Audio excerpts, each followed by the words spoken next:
ओम नमो भगवते वासुदेवाय नमो नमः। श्री संक्षिप्त ब्रह्म पुराण की जय। श्री गणेशाय नमो नमः। प्लक्ष आदि 6 द्वीपों का वर्णन और भूमि का मान। लोमहर्षण जी कहते हैं, जिस प्रकार जम्बू द्वीप खारे पानी के समुद्र से घिरा हुआ है, उसी प्रकार उस समुद्र को भी घेर कर प्लक्ष द्वीप स्थित है। जम्बू द्वीप का विस्तार 1,00,000 योजन बताया गया है। प्लक्ष द्वीप का विस्तार उससे दुगुना है। प्लक्ष द्वीप के स्वामी राजा मेघातिथि के 7 पुत्र हुए। उनमें ज्येष्ठ पुत्र का नाम शांतमय है। उससे छोटे क्रमशः शिशिर, सुखोदय, आनंद, शिव, क्षेमक तथा ध्रुव है। ये सभी प्लक्ष द्वीप के राजा हुए। इन्हीं के नाम पर उस द्वीप के 7 वर्ष है। उनकी सीमा बनाने वाले 7 ही वर्ष पर्वत है। उनके नाम बतलाता हूँ, सुनो। गोमेद, चंद्र, नारद, दुंदुभि, सोमक, सुमना तथा वेभ्राज, ये 7 वर्ष पर्वत है। इन रमणीय पर्वतों पर देवताओं और गंधर्वों सहित वहां की प्रजा निवास करती है। उन सब में पवित्र जनपद है, वीर पुरुष है। वहां किसी की मृत्यु नहीं होती, मानसिक चिंताएं तथा व्याधियां भी नहीं सताती। वह हर समय सुख मिलता है। प्लक्ष द्वीप के वर्षों में 7 ही ऐसी नदियां हैं जो समुद्र में जा मिलती है। अनुपत्ता, शिखा, विप्रशा, त्रिविधा, त्रिदिवा, क्रमु, अमृता तथा सुकृता, ये 7 वहां की नदियां हैं। इस प्रकार प्लक्ष द्वीप के प्रधान प्रधान पर्वतों और नदियों का वर्णन किया गया है। छोटी छोटी नदियां और छोटे छोटे पहाड़ तो वहां हजारों है। उन वर्षों में युगों की व्यवस्था नहीं है। वहां सदा ही त्रेता युग समान समय रहता है। प्लक्ष द्वीप से लेकर शाक द्वीप तक के लोग 5,000 वर्ष तक निरोग जीवन व्यतीत करते हैं। उन द्वीपों में वर्णाश्रम विभाग पूर्वक 4 प्रकार का धर्म है तथा वहां 4 ही वर्ण है, जिनके नाम इस प्रकार है: आर्यक, कुरु, विश्वश तथा भावी। ये क्रमशः ब्राह्मण, क्षत्रिय, वैश्य तथा शूद्र की कोटि के हैं। उस द्वीप के मध्य भाग में प्लक्ष पाकड़ नामक बहुत विशाल वृक्ष है, जो जम्बू द्वीप में स्थित जम्बू जामुन वृक्ष के ही बराबर है। उसी से नाम पर उस द्वीप का प्लक्ष द्वीप नाम रखा गया है। प्लक्ष द्वीप में आर्यक आदि वर्णों के लोग जगत सृष्टा सर्वेश्वर भगवान श्री हरि का चंद्रमा के रूप में यजन करते हैं। प्लक्ष द्वीप अपने ही बराबर विस्तार वाले मंडलाकार ईशु रस के समुद्र से घिरा हुआ है। अब शालमल द्वीप का वर्णन सुनो। शालमल द्वीप के स्वामी वीर व पुष्पमान है। उनके 7 पुत्र हैं और उन्हीं के नाम पर वहां 7 वर्ष स्थित है, जिनकी नाम इस प्रकार है: श्वेत, हरित, जिमुत, रोहित, वैधातु, मानस तथा सुप्रभ।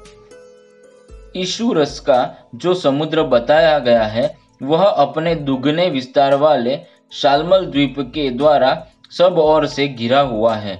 वहां भी 7 ही वर्ष पर्वत है, जहां रत्नों की खाने, नदियां भी 7 ही है। पहले पर्वतों के नाम कुमुद, उन्नत, वलाहक, द्रोण, ककंग, कहर्षि, ककंक, महिष तथा पर्वत श्रेष्ठ ककुमान, ये 7 पर्वत हैं। इनमें द्रोण पर्वत पर कितनी ही महोषधियां हैं। नदियों के नाम इस प्रकार है: श्रोणी, तोया, वितृष्णा, चंद्रा, शुक्रा, विमोचनी तथा निवृत्ति। यहाँ श्वेत आदि 7 वर्ष है, जिनमें चारों वर्णों के लोग निवास करते हैं। शालमल द्वीप में कपिल, वरुण, पीत तथा कृष्ण वर्ण के लोग होते हैं, जो क्रमशः ब्राह्मण, क्षत्रिय, वैश्य और शूद्र माने जाते हैं। वे सब लोग यज्ञपरायण हो सबके आत्मा अविनाशी एवं यज्ञ में स्थित भगवान विष्णु की वायु रूप में आराधना करते हैं।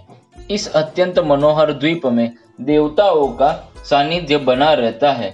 वहाँ शाल्मली नामक महान वृक्ष है जो इस द्वीप के नामकरण का कारण बना है।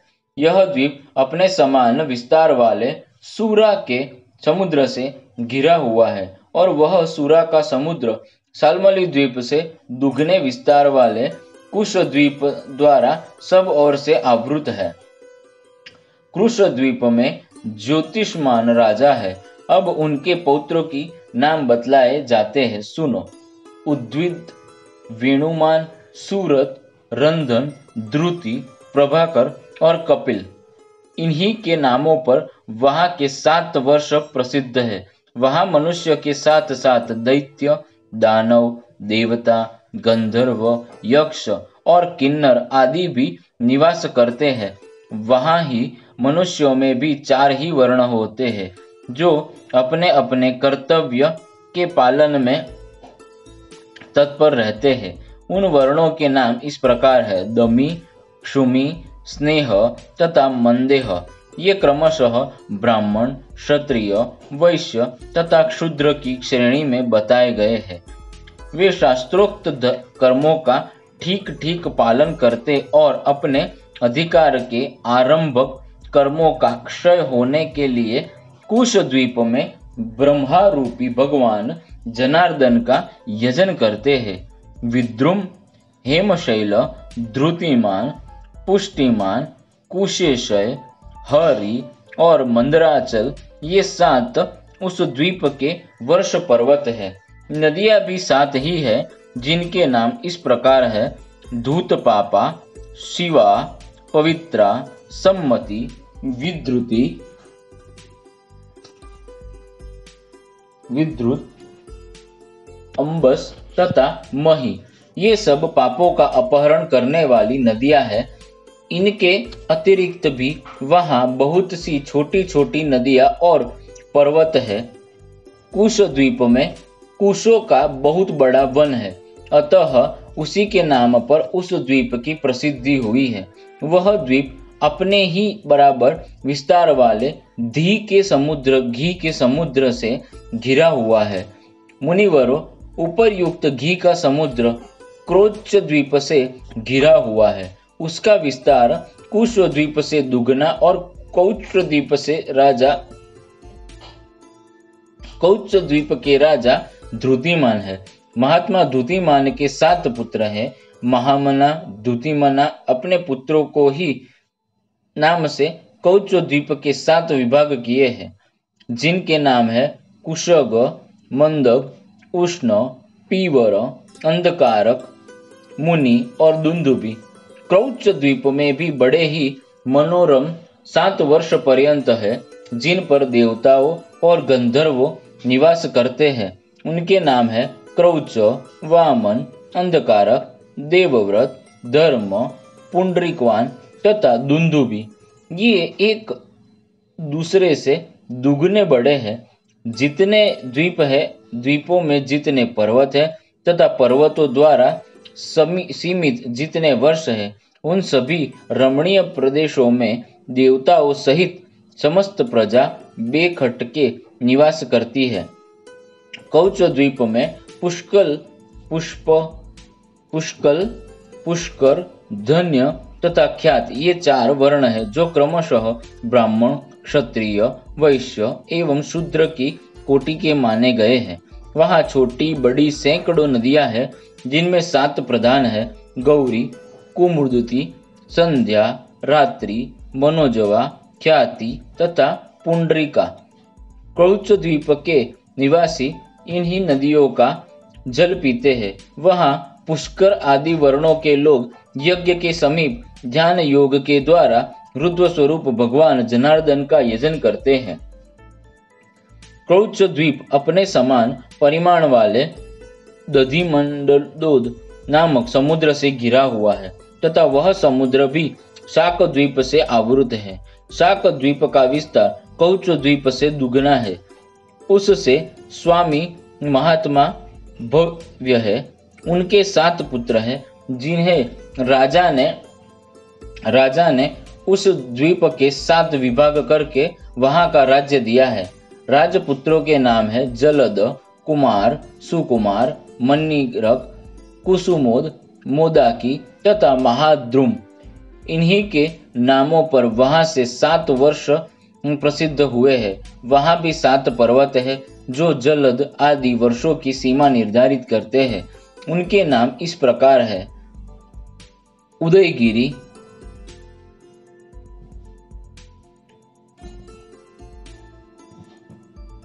जलधार, रैवतक, श्याम, अंभोगिरी, आस्तिकेय तथा केसरी। वहां सागवान का बहुत बड़ा वृक्ष है। जहां सिद्ध और गंधर्व निवास करते हैं। उसके पत्तों को छूकर बहने वाली वायु का स्पर्श होने से बड़ा आनंद मिलता है। वहां के पवित्र जनपद 4 वर्णों में लोगों से सुशोभित है। शाक द्वीप में महात्मा पुरुष निर्भय एवं निरोगी होकर निवास करते हैं। वहां की नदियां भी परम पवित्र तथा सब पापों का नाश करने वाली है। उनके नाम है सुकुमारी, कुमारी, नलिनी, रेणुका, इक्षु, धेनुका तथा गभस्ती। इनके अतिरिक्त वहां छोटी छोटी हजारों नदियां हैं। पर्वत भी सहस्त्रों की संख्या में है। जलदादि वर्षों के निवास बड़ी प्रसन्नता के साथ पूर्वोक्त नदियों का जल पीते हैं। मग, मागध, मानस तथा मंदक, ये ही वहां के 4 वर्ण है। मग ब्राह्मण, मागध क्षत्रिय, मानस वैश्य तथा मंदक शूद्र जाने चाहिए। शाक द्वीप में रहने वाले लोग अपने मन और इंद्रियों को संयम में रखकर शास्त्रोक्त सत्कर्मों की द्वारा सूर्य पदाधिकारी भगवान विष्णु का पूजन करते हैं। शाक द्वीप अपने ही बराबर विस्तार वाले क्षीर सागर द्वारा सब ओर से घिरा हुआ है। क्षीर सागर को पुष्कर द्वीप ने चारों ओर से घेरा रखा है। उसका विस्तार शाको द्वीप से दुगना है। पुष्कर के महाराज सवन को 2 पुत्र हुए, महावती और धातकी। उन्हीं दोनों के नाम उस द्वीप के 2 विभाग हुए हैं। एक का नाम महावीत वर्ष और दूसरे का धातकी वर्ष है। उस द्वीप में एक ही वर्ष पर्वत है जो मानस उत्तर नाम से विख्यात है। मानस उत्तर पर्वत पुष्कर द्वीप के मध्य भाग में वलयाकार स्थित है। उसी की ऊंचाई 50,000 योजन की और चौड़ाई उतनी ही है। वह उस द्वीप के चारों ओर मंडलाकार स्थित है। वह पुष्कर द्वीप को बीच से चीरता हुआ सा खड़ा है। उसी से विभक्त होकर उस द्वीप के 2 खंड हो गए हैं। प्रत्येक खंड गोलाकार है और उन दोनों खंडों के बीच में वह पर्वत स्थित है। वहां के मनुष्य 10,000 वर्षों तक जीवंत रहते हैं और वे सब लोग रोग शोक वर्जित तथा राग द्वेष से शून्य होते हैं। उनमें ऊंच नीच का कोई भेद नहीं है। वहां न कोई वध्य है न वधिक। वहां के लोगों में ईर्ष्या, असूया, भय, रोग, दोष, रोष और लोभ आदि नहीं होते। महावीत वर्ष मानसोत्तर पर्वत के बाहर है और घातकी वर्ष भीतर। उसमें देवता और दैत्य आदि सभी निवास करते हैं। पुष्कर द्वीप में सत्य और असत्य नहीं है। उसके दोनों खंडों में न कोई नदी है न दूसरा पर्वत। वहां के मनुष्य देवताओं के समान रूप और वेश वाले होते हैं। उन दोनों वर्षों में वर्ण और आश्रम का आचार नहीं है। वहां किसी के धर्म का उपहरण नहीं होता। वैद्रयी, वार्ता, कृषि, वाणिज्य आदि, दंडनीति तथा शुश्रूषा आदि का व्यवहार भी नहीं देखा जाता। अतः उक्त दोनों वर्ष भूमंडल के उत्तम स्वर्ग समझे जाते हैं। वहां के प्रत्येक समय सबके लिए सुखद होता है, किसी को जरा अवस्था या रोग का कष्ट नहीं होता। पुष्कर द्वीप में एक बरगद का विशाल वृक्ष है जो ब्रह्मा जी का उत्तम स्थान माना जाता है। उसके नीचे देवता और असुरों से पूजित भगवान ब्रह्मा निवास करते हैं। पुष्कर द्वीप अपने समान विस्तार वाले मीठे जल से समुद्र से घिरा है। इस प्रकार सातों द्वीप 7 समुद्र से आवृत है। एक द्वीप और समुद्र का विस्तार समान माना गया है, उसकी उपेक्षा दूसरे समुद्र और द्वीप दुगने बड़े हैं। सब समुद्रों में सदा समान जल रहता है, उसी में कभी न्यूनता या अधिकता नहीं होती है। उसे बटलोई में रखा हुआ जल आग का संयोग होने से उफन उठता है। उसी प्रकार चंद्रमा की वृद्धि होने पर समुद्र में जले ज्वार आता है, उसी का जल बढ़ता है और फिर घट जाता है, तथापि उसमें न्यूनता या अधिकता नहीं होती। शुक्ल और कृष्ण पक्ष में चंद्रमा के उदय और अस्त होने पर समुद्र के जल का उत्थान 1500 अंगुल ऊंचे तक होता है। उत्थान के बाद जल पुनः उतार में आ जाते हैं। पुष्कर द्वीप में सबके लिए भोजन स्वतः उपस्थित हो जाता है। वहां की समस्त प्रजा सदा षड्रसयुक्त भोजन करती है। स्वादिष्ट जल वाले समुद्र के दोनों तटों पर लोगों की स्थिति देखी जाती है। उसके आगे की भूमि सुवर्णमय है, जिसका विस्तार पुष्कर द्वीप से दुगुना है। वहां किसी भी जीव जंतु का निवास नहीं है। उसके आगे पर लोक पर्वत है जो 10,000 योजन तक फैला हुआ है। उसकी ऊंचाई भी उतने ही योजन की है। लोक पर्वत के बाद लोकालोक पर्वत के बाद अंधकार है, जो उस पर्वतों को सब ओर से आच्छादित करके स्थित है। अंधकार भी अंडकटाह के द्वारा सब ओर से घिरा है। इस प्रकार अंडकटाह द्वीप तथा पर्वतों सहित इस संपूर्ण पृथ्वी का विस्तार 50 करोड़ योजन है। यह भूमि सबका धारण पोषण करने वाली है। उसमें सब भूतों की अपेक्षा अधिक गुण है। यह संपूर्ण जगत की आधारभूता है। ओम नमः शिवाय। श्री कृष्णार्पणमस्तु। श्री कृष्णार्पणमस्तु।